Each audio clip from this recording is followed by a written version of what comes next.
I finish, you might wish the hell I'd never been up here. One, and it comes the two to the three, and Listen to the words that the warriors speaking. Buddy, welcome to the Draftdaily Fantasy Sports Show. This show, we are going to be going over quarterbacks in season long and quarterbacks in daily. I guess I will start this off. Oh, yes, and also say hi to co-host Chris over there. Hey, everybody. Welcome back. Yeah, welcome back. That's right. All right, let's get down to the brass tacks here. For season long, you know, I guess Aaron Rodgers and Tom Brady, you know, and even Deshaun Watson, you know, 1, 2, 3, something like that. But there's definitely some sneaky plays for season long. And the thing with season long is, you know, it's like we've talked about off the air. You know, you draft, you could get Matt Ryan, you know, in the 4th or 5th round, you know, in some of these drafts. Tyrod Taylor, you know, who's got nothing but weapons. And if they sign Dez Bryant, man, he might go undrafted in some leagues. So season long's a lot different than daily. And we'll touch on season long right now. How do I feel about it is like this. You can wait in season long till late in the draft to draft your quarterback, unless your scoring rules are different. You know, for quarterbacks, then, you know, that changes everything. But if it's standard, you know, 1 point every 20 yards passing and, you know, 4 points for touchdowns and yada, yada, yada. The only X factor in there would be running quarterbacks. So, like, if I see, my strategy would be, if I see Tom Brady, Aaron Rodgers, Deshaun Watson off the board, I start to think about taking a guy like Russell Wilson. Now, I love Russell Wilson because he runs. He's going to be, you know, I just love Russell Wilson this year. Well, he's going to be their only running threat. I mean, if you look at the core of running backs they have in Seattle right now, there's nothing. I mean, it's Russell Wilson and bunch of no names.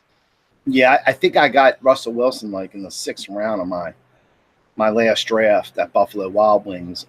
So I waited a long time to get Russell Wilson, and he was there. I was surprised he was there, but then again, Tyrod Taylor went undrafted. You know, Eli Manning went undrafted. There was quite a few quarterbacks that went undrafted. You know, and even, I mean, you know, people took Andrew Luck, and there was quarterbacks that I think, you know, in season long that I don't know. I wouldn't take a flyer on Andrew Luck with, you know, Tyrod Taylor sitting out there or you know, somebody of that caliber. You know that they're going to be starting. I hate to tell you this, but I mean, you know, when I look at a quarterback, I look at weapons around him. And, you know, and that includes the running back also. You know, we talked about this the other day. Somebody that's going to go undrafted that you can probably get with your last pick is Kirk Cousins. And, you know, you could say whatever you want about Kirk Cousins, but look at the weapons this guy has around him. I mean, he's got Diggs, Thielen, Laquan Treadwell, Kendall Wright, Kyle Rudolph, Dalvin Cook, Latavius Murray. You know, they got a heck of an offense, man. So for season long, that's about what I'm going to tell you guys. And if it's me, I love drafting quarterbacks that run, but I would not take Cam Newton real early. I would probably take Cam Newton probably 4th round, maybe the earliest. I like Russell Wilson a lot, and I still wouldn't take Russell Wilson, you know, till like the emergency. If I saw the quarterbacks going, because you never know what's going to happen in season long. Some guy could, you know, the 5th pick could be Aaron Rodgers, and you're sitting there like, what the hell? You know, and We have a league of that guy that actually does that every year. It's his number 1 pick, no matter what. He's taken Aaron Rodgers. We all already know it. We all let him have him because no one else has taken a quarterback in the 1st round. But but you're not wrong. That does happen. Yeah. So then I mean, it only changes things. You always have some guy that's going to take a quarterback. It only changes things when they start moving off that board fast. Aaron Rodgers is gone in the first round. Some guy took him. And then you see a run on quarterbacks. Man, if you see like the top 4 or 5 quarterbacks off the board by the second round or third round, you better start thinking about a quarterback, because it's not unlikely that a quarterback run can happen. And you are sitting. I mean, look, I've had Eli Manning. I've had, Dak Prescott. I've had these guys, and I would rather have, a bunch of other quarterbacks than have to wait to get them. And people don't think quarterbacks are important in season long, and they're very important. They're very important because they score the most points out of everybody, and there's no salary attached to them. So they're very important. But that's about all I have for season long. My final thoughts are, don't reach for a quarterback in the first 3-4 rounds unless you see a run on them, and wait, because there will be a great quarterback, that will finish in the top 10 statistically this year that nobody's even thinking about, whether it's Tyrod Taylor or it's Kirk Cousins or even Andrew Luck or whoever. So that's about what I have for season long. So I'm going to totally disagree with you, because I don't think quarterbacks are important at all. I've actually subscribed to the theory that I will always draft a quarterback late. Honestly, in most of the leagues I'm in, I'm one of the last ones, if not the last one, that drafts a quarterback. And maybe it's not because I don't think they're important, but because they're generally, unless you're playing in a super flex league or a 2 QB league, they're generally only one roster spot to fill a quarterback. So unless you've got a guy in your league, which we did in one of my important leagues last year, who just wants to hoard quarterbacks on his bench, you can really almost have your pick of waiver quarterbacks every week. And I love that. I'll look at whose secondary is weak, or who's banged up, or who's been giving up a lot of points, and I'll blindly I'll pick Josh McCown up and play him for a week. I'll play Sam Bradford for a week because he's playing against a banged up secondary that's missing both its starters on the outside, and so I'm always the last guy in the draft to take a quarterback, just because, like I said, I'm not going to be one of those guys who reaches and who's going to take the Tom Brady's and the Aaron Rodgers and those guys up in the first few rounds, because I love just filling my bench with receivers and running backs and being able to kind of mix and match those every game, every week instead.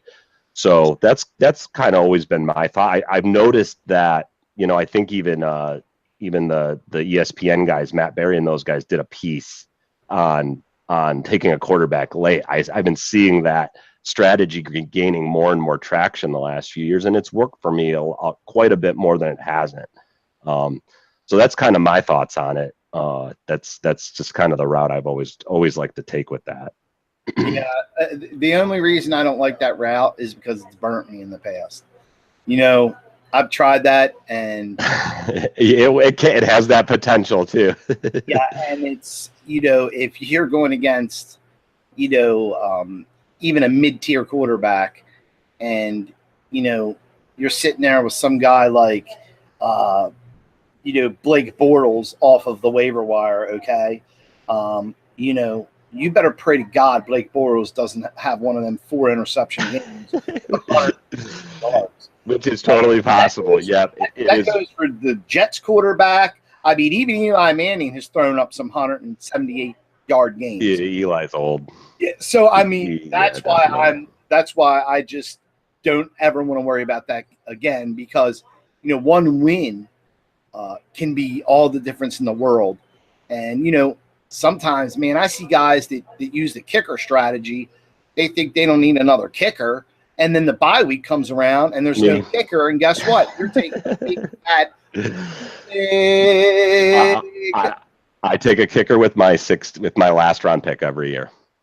I will not take a kicker before that. I will fill it up with wide receivers, running backs, and maybe a couple extra tight ends if I think there's one that might be sneaky. But yeah, you're talking about me. Late round quarterback, very late round kicker, and then I'm taking as many decent receivers and running backs as I can in the first 8-9 rounds. So that's funny. Yeah. And see, I think wide receivers. I'm just we're gonna have a show for wide receivers, but as far as season long, you could stretch, man, because look, the past 2 or 3 years, all the best wide receivers, except for maybe one, have been a disappointment. Okay. Mm. Antonio Brown is the only consistent guy. You could say this guy is phenomenal every week. Look, AJ Green, Julio Jones, Mike Evans, all these guys. OBJ. And look at the duds they throw up. So I think wide receivers is is a position you could stretch on, but we'll get into that in our wide receiver show. You got anything else for season long quarterbacks? The one quarterback that I've been seeing, his ADP has been really high in a lot of the best ball drafts I've been doing, and in a few of the season long drafts I've done, is Deshaun Watson. And is he good? Most definitely. But the chances are that the kind of numbers he was putting up last year, we're gonna see some regression there. I just don't. I mean, I love watching them play because they're very fun to watch. That whole offense is, but I just can't see them sustaining that level of offense as they did last year. I kind of hope they prove me wrong, but the numbers will dictate. It's like it was just an unsustainable amount of offense that they had last year, and it's so hard to keep that up year to year to year. So he's the one guy, one of like the higher round guys that if you are a person that likes to draft a quarterback earlier on, I would avoid Watson. That's just my opinion. And look, he only tore his ACL. You can recover from that. Mm-hmm. Wentz wrecked his whole damn leg, so it's a little bit different, I think, for Wentz than it is for Watson. I wouldn't take a flyer on Watson early in any draft, but that's just. I'm not saying I think that he may do very well. I don't know, man. I think the injury is not the concern. I think the concern would be regression, and we don't know. I mean, we got a small taste of him last year, mm-hmm. and the taste we got was so good that it's left a good taste in everybody's mouth because of. I mean, he got injured. It wasn't like it wasn't had nothing to do with his arm. And let's face it, the guy can throw the ball. So that's my feelings on that. And and the other thing about him is, how can you not play Nick Foles? I mean, he won you a Super Bowl. He was the Super Bowl MVP. Like how could you not play? You almost have to play him whether you want to or not, or whether you got somebody better, because that's just like, how would you do that? Oh yeah, you just won us a Super Bowl and got the MVP. Now sit on the bench and let this other guy play. I don't know. That would just be, as a coach, I don't know. I would have trouble with that. So this is where I like to use NFL common sense. Now, I'm not a GM and I'm not an owner, but I think it's pretty, when it comes to common sense, you can open your eyes and see. If I'm the Eagles and I got this quarterback that's very young, kind of like the Browns, do you think the Browns are look, that their backup quarterback, Mayfield, is dude, I don't know if you've been watching him. Yeah, he looked good. He did. I will say that. He didn't like as good as in the last game. Yeah, they're not in the rush to play him, dude. No, they don't need to be. Tyrod is good. And for anyone who doesn't know, it actually is Tyrod Taylor, not Tyrod Taylor. They've been saying it wrong for all these years. He's just a real humble guy and wouldn't say anything. One of the Browns offensive linemen this year came out and said, "Hey, everybody, his name's actually Tyrod. He's just too humble to say that to you guys, so I'm going to say it instead." So good job getting that right, because nobody gets that right. Yeah, Tyrod. But I'm starting Foles, period. The guy was the Super Bowl MVP. You can take your time with Wentz. And look, you heard it from here. You heard it from me first. It would not surprise me if Wentz doesn't see the field on a consistent, starting basis the whole game to week 4. Because if I'm the Eagles, I'm going to take as much time as possible. Because guess what? I don't know if they re-signed Foles, but I can probably promise you they're either going to try to trade him or he's going to be gone next year. And they know they have that luxury. And they do have that luxury. So yeah, and I just have to say I hold a special place in my heart for Foles because that touchdown pass he caught in the Super Bowl won me $250,000. So he'll always be number one in my book. Yeah, I guess that would make him number one. All right, well, let's go to the daily side of fantasy quarterbacks. Yeah, talk about week one a little bit. I guess we can talk about week one and beyond a little bit, maybe a little game theory too. So what I like to do with quarterbacks in DFS is I'm always going to, whatever quarterback I take, I'm always going to stack him with somebody, whether it be a pass catching running back, a tight end, a receiver, sometimes two receivers. One of the guys that won $1 million on one of the fantasy sites last year, he stacked Russell Wilson with his second, third receivers. Who are they? Not Baldwin, the other two. Look it up. I can't remember. The speedster. Yeah. I'm gonna find it here. Speedster that was hurt the year before. Yeah, that broke his leg real bad in that horrific. I never count on nobody but the tight end and Doug Baldwin there. Yeah, Tyler Lockett. That's who it was. Yeah, it was Tyler Lockett, and then I forget who the other guy was, but it was two. It wasn't the guys you thought. You would have thought, oh, if I'm going to play Russell Wilson, I'm going to stack him with, with Doug Baldwin, and it wasn't him. It was like I forget who it was even at this point, but it was Tyler Lockett and like their fourth receiver. He ended up getting 2 touchdown passes and won a guy $1 million. So that's why in daily you're almost always, especially for tournaments, you're almost always going to want to stack your quarterback with somebody. A couple of the guys you don't have to do that with, like you talked about, some of the running quarterbacks, like Cam Newton, you don't necessarily need to stack him with somebody because he may get 2 rushing touchdowns in one game and no passing touchdowns, kind of like that. So, but me personally, I'm a tournament player. Mostly, I barely play any head-to-head or cash kind of games for DFS. So I'm almost always stacking my quarterback with at least one guy Welcome to that Draftdaily. he's throwing to in every one of my lineups. And I will do a lot of lineups sometimes. So that's just kind of my strategy. It's worked pretty well so far. And yeah, so definitely look at stacking. So some of the guys that I like for daily that I think are kind of like they're going to be kind of low-owned sneaky guys in week one. I don't actually know how low he's going to be after the preseason he's having, but I really like Patrick Mahomes this year. I think that I've never been a huge fan of Alex Smith. Can he throw a good deep ball? Sure. But I think Mahomes brings a lot more to that offense. And I think that, him throwing to Tyreek the Freak is going to be a lot of fun this year. Tyreek's another one, though. Every year you hear guys saying this. There's no way he can keep this going. There's no way he's got to regress some from here. And then he just blows the top off the defense and scores another touchdown. And it just seems to always happen, and everyone's always shaking their head like, how does this guy keep doing this? So I'm wondering if this might be the year that some regression finally comes. But you know what? We've all said that he's proved everybody wrong. So, but I like the Mahomes to Hill stack. That's one of my big ones. The other one that I think is going to be a little bit sneaky this year, and you mentioned it, he's been getting drafted, in season-long drafts as well a lot, is Andrew Luck. People don't realize this, but Andrew Luck is averaging like 20 yards a game with his legs.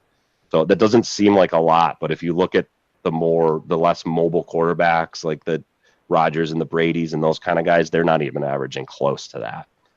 Andrew Luck's pretty quick. He can run. So I'm looking at, especially in week one, I'm looking at some Andrew Luck to T.Y. Hilton stacks. And I think this could be a good year. He's a good quarterback. He's just got to stay healthy. And, Yeah, but man, I tell you, I can't get on any kind of luck because I saw Jacoby Brissett either running for his life or getting. Oh yeah, you are right about that. Their offensive line was terrible last year. It was. I think it might have been the worst I in the don't think league. I'm telling you, with the way that offensive line, when I watched the Colts play, with the way that offensive line looks, I won't touch Luck the whole year. I don't care what he does. I'm scared to death of him. Not only that, I mean, just based on that alone, I'm scared of him. And then on top of the back of my head, I'm wondering if the guy can throw the ball 20 yards. So there's two factors there, and man, I don't know, dude. I saw Jacoby Brissett look like, he was getting crushed every damn game. I thought he was going to get injured way before.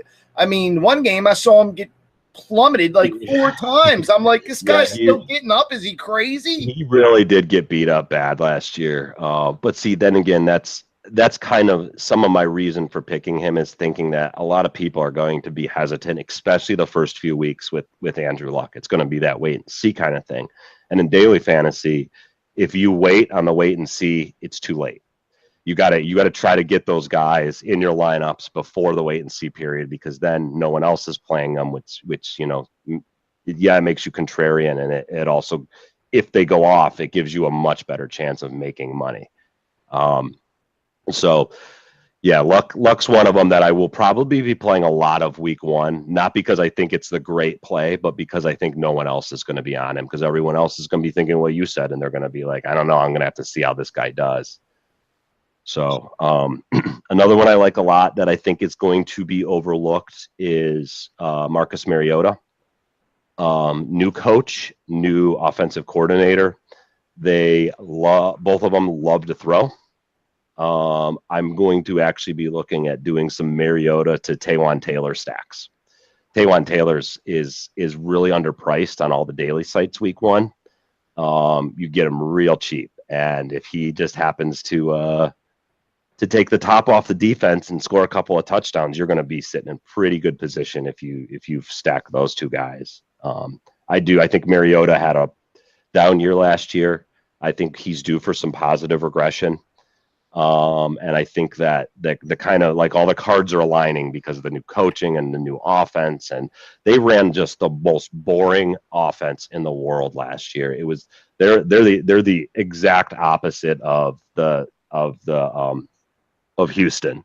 It was slow and run the ball and run the clock, and it was just hard to watch. I struggled watching that last year. I'm a Mariota fan, and I couldn't even watch it by the end of the year last year. It was just bad. Yeah, my feelings. I don't agree with I don't agree with your wide receiver choice there.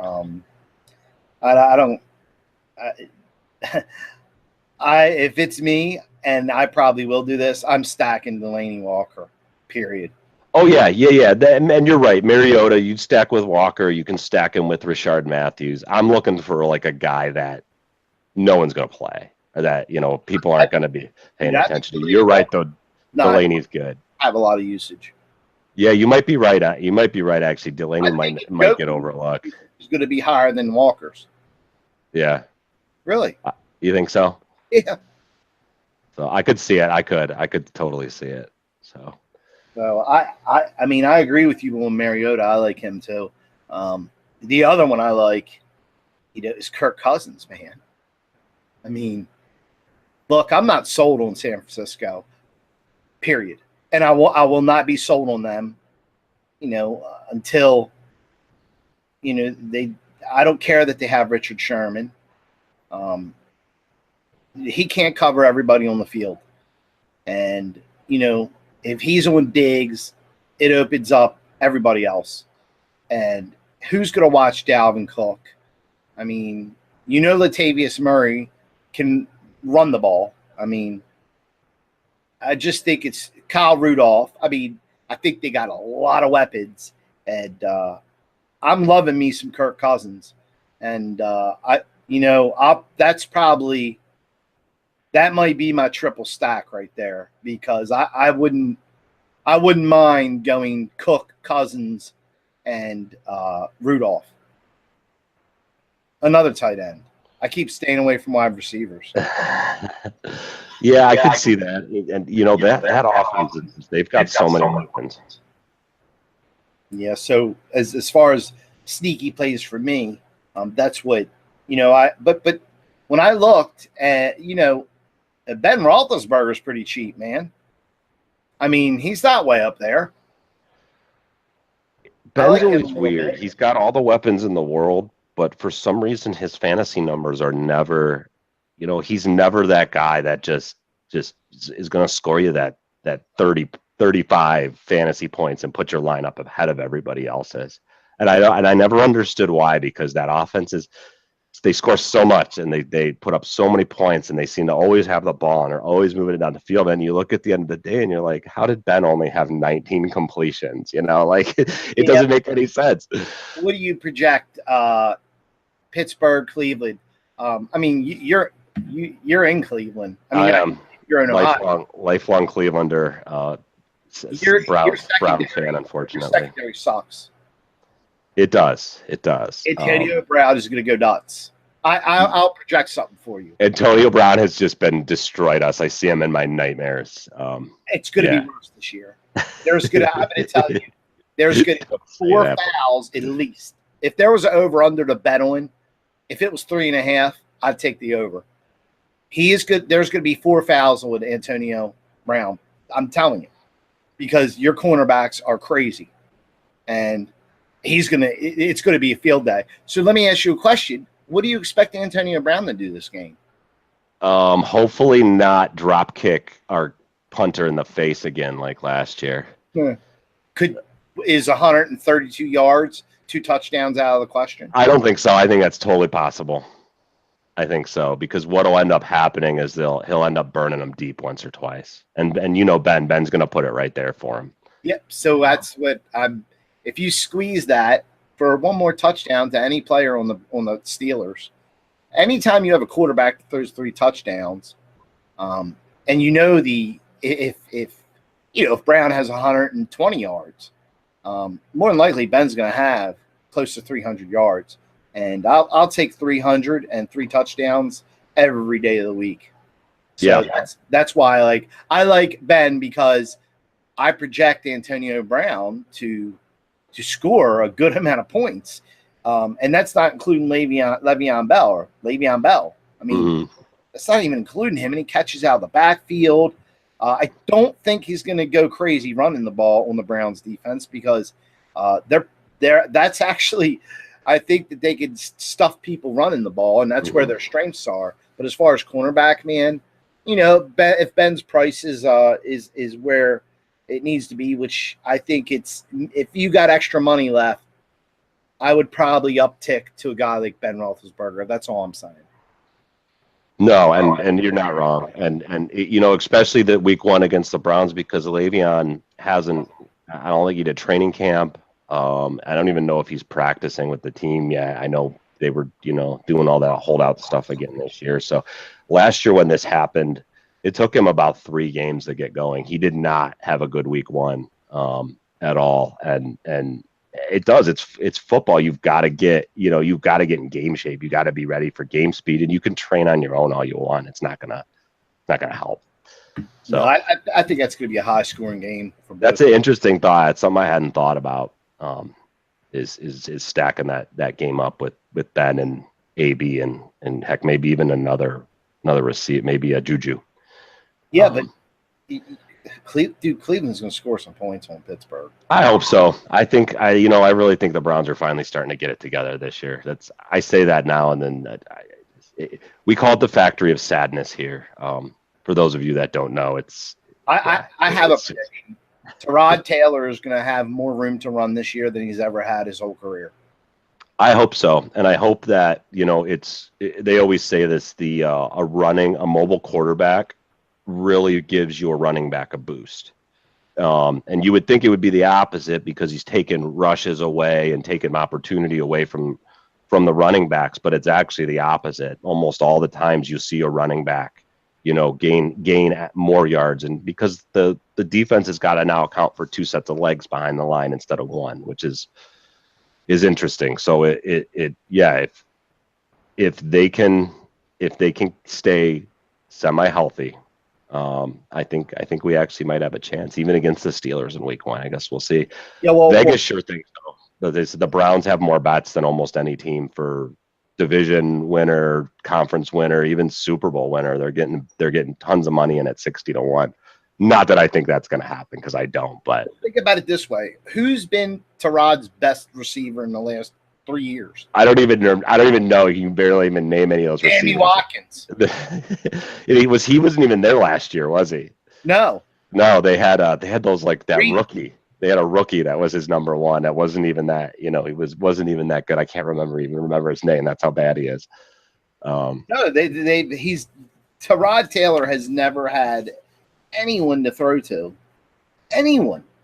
Dude, I mean, even their tight end suffered because he's got a block to make sure that Tyrod doesn't get crushed, or whoever's behind the helm there. So my thing is that, dude, Tyrod is going to have – he's got Njoku. He's got freaking Jarvis, Juice. Hollywood Higgins. Yeah, he's got freaking Josh Gordon. Yeah, Josh Gordon's a beast. And if they sign Des Bryant, I don't think they're going to now. I think that Gordon's back and everything. I don't think they're going to. But I just, dude, you can't. There's no cheating on the Browns anymore. You cannot cheat on the Browns. You are not stacking the line of scrimmage. I mean, you're going to pay the penalty if you do. Because we start out with this hope every year, and I get burned every year. I never get too high on the Browns anymore preseason, because we've been as a Cleveland fan, you've been burned so many times. It's just like, that's why I got in the fantasy. I needed something to do on Sundays besides watch the Browns. Chris, it's about scoring points. Yeah, and I think Cleveland's going to score a ton of points this year. Whether they win or lose, that's up for grabs. But I'm not saying they're going to win the Super Bowl. Oh, man. There you go. Or anything like that. It's back. Yeah, Games on High just ripped one off like a 30-yard run. Oh, geez. Even him, they got Hyde there. I like Carlos Hyde. He holds a special place because he was a Buckeye and everything as well. But I think he's a good sleeper that no one's really talking about very much, because Duke Johnson and they got that kid Chubb that they drafted this year. You're right. I think it could be fun. I hope so. I really do. We need it here. We really do need a good football team for once. All right. So as far as daily goes, Russell Wilson is up there in price. I'm not. There's no way I'm playing with Alex Smith. I'm not playing with anyone like that. So like Jimmy Garoppolo, I know everybody loves this kid, but Tom Brady 2.0. Roethlisberger is about the price where he needs to be. Phillip Rivers is always undervalued, always, constantly. And Kansas City's not in Kansas City.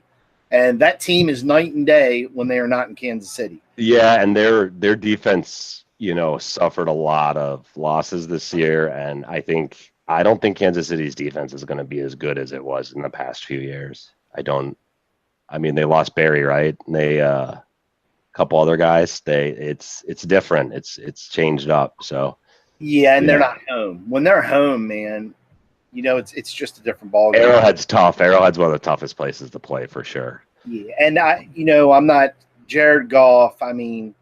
The Gurley's going to run the ball at least 26 times. Tannehill, I don't even, dude, I think he's like just a mediocre quarterback. I love Kirk Cousins. Tom Brady's Tom Brady. Look, if there's one quarterback is going to have a minimum of 2 touchdowns and 300 yards, minimal, it's Tom Brady. He's unbelievable. So, yeah, if you're going to pay for a quarterback, that would be the one you pay for. I just can't believe that guy's like 40 years old and he's still just slinging it like it's nothing. I mean, that second preseason game, he went in the first half 19 for 24 with like 200 yards and 2 touchdowns, and he just made it look so easy. And you're like, we've watched, we've gone through 30 quarterbacks in the Browns in the last 10 years, and then to just watch this guy go out and make that position look so easy. He makes it look like it makes it look like anyone could go out there and do it. And it's just amazing to me how smooth it always is and how he just makes it look so easy. Oh, yeah, Drew Brees, his price is about right where it needs to be, but I like Drew Brees, man. Eli Manning is terrible, dude. I mean, he's going to have points, but I don't see him going over like 16, 17 points no matter what happens. McNown is terrible. Derek Carr, I'll pass. Nick Foles, I don't know, man. I mean, do you use Nick Foles? If he's I think he's definitely the starter. Let's say he definitely is the starter. And you do the Thursday night game. Do you use Nick Foles? Probably. I think so. I think that, until he shows otherwise. Yeah, because the slate's going to have to go Thursday to Sunday.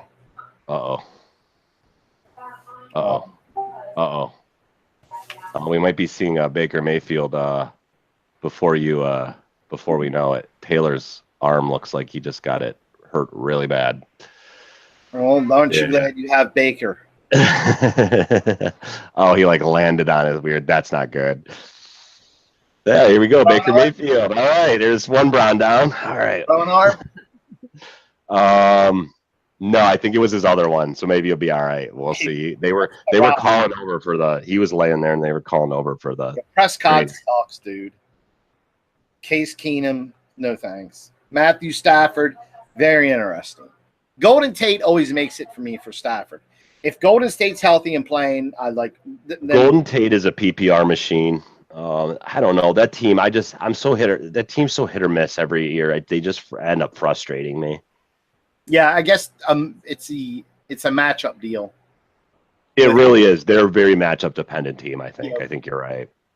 And the Jets do have big snacks, so he eats them up. He eats them up the line of scrimmage. So I probably wouldn't mess with Stafford this year. And you got Aaron Rodgers, but his price is way up there. Yeah, he's so expensive. It's so in daily, it's so hard to take these to pay the high salary for the quarterbacks. You really want to target those middle tier quarterbacks and even down below them. Like I'll give you one last one here before we finish up. Something that a stack I'm going to be playing a lot of in week 1 that I don't think anyone's going to touch, and that's Mitchell Trubisky to Trey Burton. It's Trubisky showed last year that he looked a lot to the tight ends, and this preseason, Trey Burton, I think, is the most targeted player the first 2 weeks of the preseason of any player in the whole preseason. So Trubisky's looking his way every time, and I just have this feeling that no one's going to go there. And if I do and no one does and that ends up working out, guess what? I win. So it's one of those things. Is it risky? Absolutely, it's very risky. But at the same time, if it works out, it's going to pay out. Yeah, I disagree with you, man. They don't even have a wide receiver. So they don't need one when they got Trey Burton. No thanks. I will stay away from that. I'll stay away from Andy Dalton too. I can't agree with that one. Joe Flacco, I'll stay away from. Matt Ryan is price wise, though that's a Thursday night game. And I'll probably stay away from him because I don't know, man. Philadelphia's defense has always been pretty good, so I'll stay away from him. So that's pretty much all the quarterbacks. So in closing, the Mahomes, I think, is really, when I play my daily games, it's Cousins, Mahomes, and Mariota. That's going to be my all three of those. Yeah, that's where I'm going to lead. And for Mariota, it's definitely going to be Delaney Walker. For Cousins, it's going to be Kyle Rudolph, and it may include Dalvin Cook. For Mahomes, I mean that's easy. Kareem Hunt. I mean that's an easy tri-stack right there. Kareem Hunt and Tyreek Hill. And actually, you could stack the whole damn team because you got Kelsey too, man. And then my other play would be the only other one I have is Tyrod Taylor, dude. Or you know what? It doesn't even matter if it's Tyrod Taylor or Baker Mayfield. I mean, Baker Mayfield's price is going to be retardedly low, and it's going to be. If you're right and Tyrod Taylor's hurt, I can tell you right now, to hell with all these other quarterbacks. I'm starting Baker Mayfield. I am sold on Baker Mayfield, period. That guy's got poise. He throws a great ball. When they show cut scenes and the receivers are like, damn, did you see that throw? And you know what he said when they first got there and he was throwing to Josh Gordon, he's like, I never had a receiver like this before. So Baker to Gordon might be an interesting stack too. And that's what I was talking about with you. That's the only thing that scares me, man. They got so many weapons, you just don't know who the hell. You don't know who it's going to be. Yeah, that's a good point. Jarvis will get his catches. Mm-hmm. But I know on a goal line situation, I'm going to that big. I'm going to Josh Gordon. I'm going for the jump ball with Josh. Jump ball to Gordon. Yep. Me too. Every time. And I'm fine with Landry's. I hate to say this. Sometimes 11 catches, 81 yards. But it just helps a lot more when the guy is going to catch a touchdown. Yeah. And I can't. That's the only quarterback that I love that I can't stack. And if I did, it would be the damn tight end again in Joko. Because you love that quarterback to tight end stack. I'm telling you, Trubisky to Trey Burton, man. That's your thing. I don't remind you of this after week 1 when they go off. I'm not sold on it. I'm just not sold. If you freaking win because of Trubisky and Trey Burton, I'll freaking cry. Oh, that's how many points do you expect from Burton and Trubisky? Let's say I don't know. If they win, I'd be happy with 40 to 50 probably. Oh my God, you're not getting 40 to 50 out of that, idiot. That means Trey Burton would have to have 112 yards, and it could happen. They have no receivers. It totally could happen. Oh my God, no way! I think you're nuts, dude. That's gonna. We'll see week 1. We'll see. We'll see if my bankroll is either going to be empty or it's going to be really large after week 1. We'll see about that. Dude, that's crazy. 50 freaking points out of Burton and Trubisky. But seriously though, those are the kind of weird. If you want to try to win a big GPP on one of the daily fantasy sites, those are the kind of weird off the wall type of stacks that you have to make.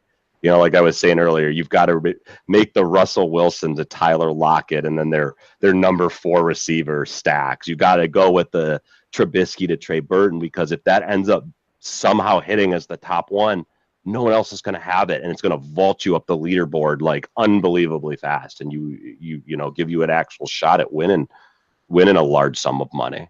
So yeah, well, we'll see, man. I mean, that's why we're doing this that's why we're doing this.